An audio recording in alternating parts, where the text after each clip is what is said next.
Hello, I'm Wendy De Rosa. I'm the founder of the School of Intuitive Studies and an intuitive energy healer and a teacher. And this video is on how to find truth when truth is not clear, and it's support for sensitive people and empaths going through. Clearly, right now we're having a COVID situation. That's when this video is being formed. Yet this information will apply at any given time where you are experiencing conflict from opposing views, political differences, arguments, and what people feel or believe, disagreements, etc. So first of all, I wanted to talk for a moment about what truth is. And we hear there's a lot of conflict around, and certainly in this COVID situation, around what's actually true, what the facts are. And we're in a situation now where there really aren't any facts. The facts conflict with the facts. Every time there is a scientific reason for something or explanation, there's a scientific explanation that counters it. If there's a doctor that says one thing, there's a doctor that says a different thing. That they're conflicting. Same thing with Snopes says one thing, there's a fact checker that says something different. And what we're caught in is the maddening nature of gaslighting. I mean, we're experiencing this on a collective level, and we're experiencing extreme chaos. And what I want to support you with is finding your truth, because the worst thing that we could be doing in this is getting caught and letting the joke be on us. That this massive play is happening, confusion is out there to confuse us so that we are innately disempowered and confused, and you have the power in you. So first of all, with truth, I want to clarify.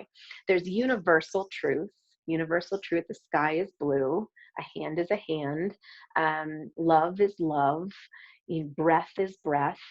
There's universal truths. And when we go deeper into meditation, those universal truths become spiritual truths. They become truths as such as, light infuses into our being. And when we come into alignment in ourselves, we feel grounded in who we are. That's an experience. But as we deepen into that, into that place of alignment inside ourselves, it resonates in the body as deeper truth. We also have personal truths. Personal truths come out of our emotional experience. For example, I feel angry right now. I feel sad right now. I'm tired. I don't want to go out this evening. I don't want to be quarantined. These are personal truths. This is what I need. And these truths, personal truths, are based on deeper needs inside ourselves. In some cases with personal truth is also in the eye of the beholder, meaning what my beliefs are, and my personal beliefs might not necessarily be somebody else's beliefs. So we might have differences in our personal truths. And another aspect of truth is evidence-based truth. So verifying that something did or didn't happen. Did this happen? Did it happen? Did we see it? Did it not happen? We can find evidence based on experience that will validate whether something happens, and that validation is what can help define truth. What's interesting is for sensitives and empaths and intuitives, we can observe what's going on in the world right now, and truth can be facts, we'll say, opposing facts, conflict in facts, lots of different truths, so to speak, can be coming in our direction. And on an energetic level, we can be feeling something is not right here. Something isn't right. And so somebody comes up with an idea, a perspective that counters all of this information, and maybe that new perspective feels right. It validates the underlying feeling of what wasn't feeling right, and that can help us settle. Oh, I feel validated. When we feel validated, we can ground into ourselves and feel that someone, sees us and connects with us. And keep in mind, that's but that is a perspective, to hear information that might validate how we feel inside our system. So what's interesting is that, you know, there's a lot of conflict. There's a lot of defriending, there's a lot of anger, there's a lot of projection that's going on around what's truth and what's not truth. Science says this, and guess what? Science says this, and doctors say this, and doctors say this, and how all of this information has opposing arguments that are creating friction. And what I want to support you with is finding your way to your truth. And one of the ways to do that is to, first of all, have an awareness of your inner practice, that you know where your midline is on an energetic level in your body. You know how to come back into yourself. You know how to remove yourself from what feels like information that takes you out of your center. Whether or not it's valuable to read both sides of the coin or view both sides of the coin, that you can take information, be observant of it, and come back into your own center about what's true for you. So I'm going to talk about how to do that. First off, though, I want to say this. There's a danger that happens around these types of arguments and these opposing views. And the danger is actually is one that can really dismantle relationships. And what it is it's the need to be right. We can have opposing views and we can have opposing truths. My personal truth might be very different than someone else's personal truth. But my universal truth might be that I ultimately, at the deepest place inside me, want peace, love, safety, connection, love, validation for everybody. We all want to survive. We all want to find happiness. I can live into that as a personal truth, that perhaps the person I have conflicting personal truths with, we might actually have similar universal truths. We both want the same at the deeper level for ourselves, for our families, for our community, for life, etc. But where we get caught is when we get caught in the need to be right. I know these facts, my facts are right. I will yell and, get angry and project and find all the reasons why you're wrong and I'm right. When we get into that deeper need of being right, and we have that in us, think about where that shows up everywhere in your life. Where does the need to be right affect your personal relationships, your work relationships, your relationship in the world? Just notice that if that's there for you, it's something to put out in front of you and take a look at. Oh, wow. I can see where I get so triggered because I need to be right. The need to be right is protective.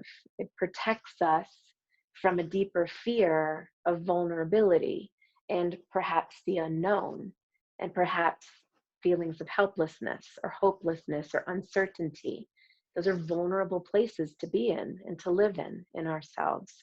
So just notice if that need is there to be right, perhaps you can take some deep breaths into that and be aware of it, and start to shift to an awareness of what would it be like for me to hold space for that part of me that doesn't need to be right, and that there may be other views that also have some validity or perspective.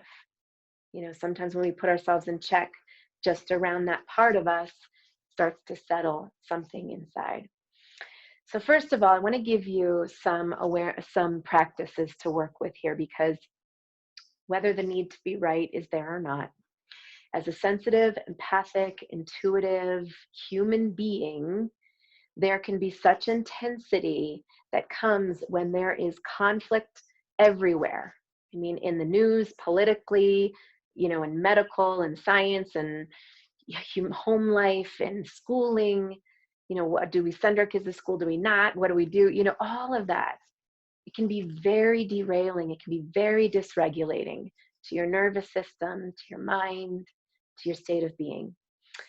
So, first off, take some deep breaths, close your eyes, and settle into your body like you're taking a deep seat into your body.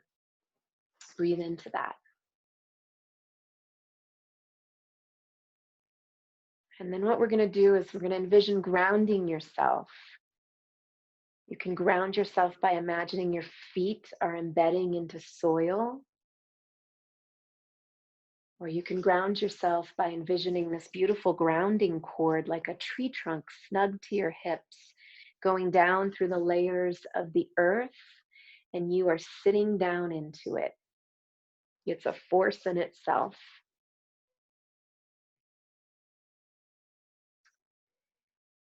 And then I'm going to have you pull back your energy into your own body, and anywhere where you might have projected outward to others.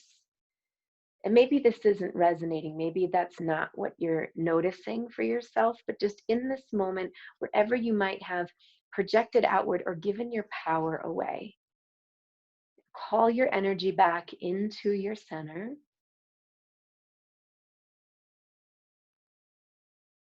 And visualize that your center is this beautiful pillar of light in your body from your tailbone to the crown of your head. This beautiful pillar, brightness, fullness. All your power comes back in.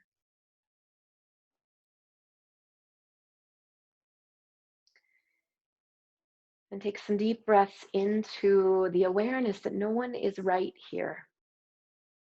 We're having our experience based on our own personal truths.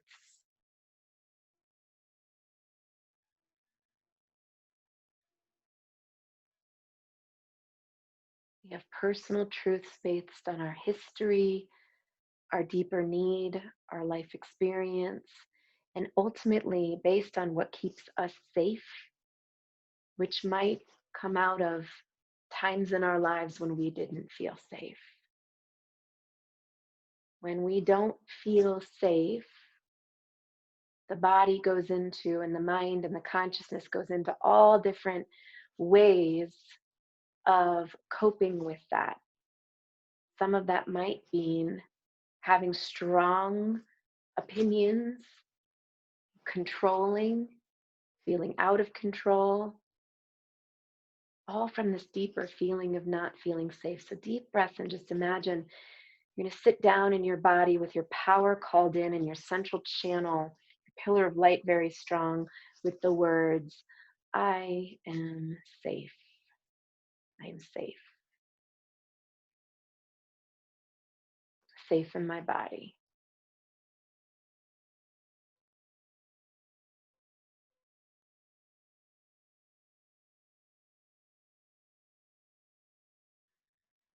And settle into yourself.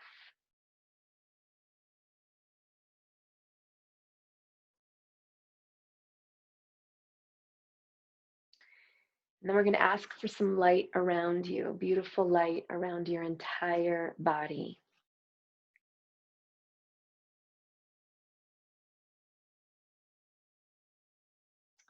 And that this light keeps you in protection. It keeps you in peace and just your own cushion of energy. And you'll just ask this light to be all the way around you, grounded into your being. I pray here that as you are grounded into your body, that this beautiful light protects you and that you stay connected to both your universal truth and your personal truth.